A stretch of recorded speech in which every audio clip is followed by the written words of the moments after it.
Assalamualaikum. Halo teman-teman S1 Keperawatan, kenalin aku Ara. Ara mau ngajakin teman-teman semuanya belajar tentang proses fertilisasi dan tahapan pertumbuhan janin. Nah, sebelum belajar tentang proses pertumbuhan janin lebih mendalam, gimana kalau kita cari tahu dulu bareng Ara apa ya fertilisasi itu? Fertilisasi merupakan suatu proses penyatuan sel gamet jantan dan sel gamet betina sehingga terbentuknya zigot yang nantinya akan berkembang menjadi suatu embrio sebagai cikal bakal individu baru.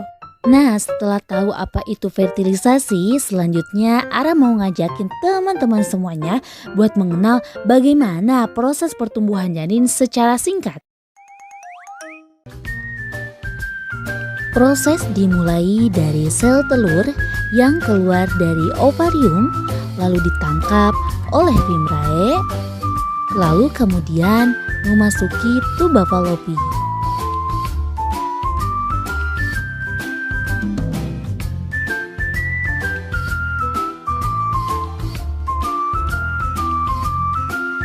Jutaan sperma dihasilkan dalam sekali ejakulasi saat puncak senggama.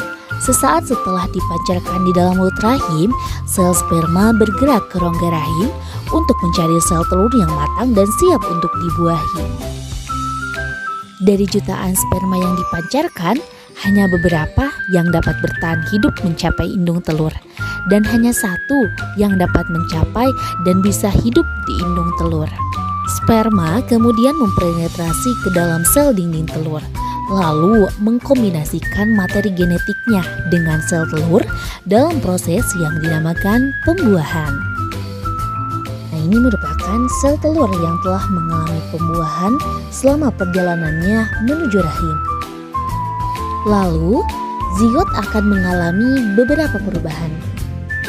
Nah, di rahim, zigot akan menempel di dalam dinding rahim, dan di sanalah zigot akan berkembang menjadi embrio dan akhirnya akan menjadi janin. Selanjutnya, Ara mau nunjukin tahapan pertumbuhan janin dari bulan ke-1 sampai bulan ke-9 biar kalian bisa melihat perbedaan tahapannya. Trimester pertama berlangsung selama 12 minggu atau 3 bulan. Kehamilan pertama selama fase ini, sel telur yang telah dibuahi akan berubah dari sekelompok kecil sel menjadi janin yang bertumbuh membentuk organ.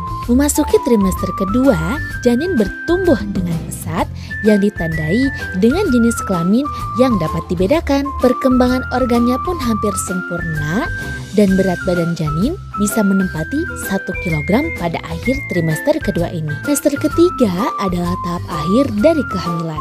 Pada fase ini, berat badan janin akan bertumbuh dengan cepat dan tendangan yang dilakukan akan semakin kuat. Indera penciuman janin akan lebih peka dan mulai merespon cahaya serta suara. Gimana teman-teman? Udah ada gambaran belum tentang proses fertilisasi dan tahapan pertumbuhan janin? Ara yakin teman-teman semuanya pasti paham ya. Amin. Nah, Ara harap semoga ilmu yang diberikan Ara bermanfaat bagi teman-teman S1 Keperawatan ya. Ara pamit ya teman-teman. Wassalamualaikum warahmatullahi wabarakatuh. Bye-bye semuanya.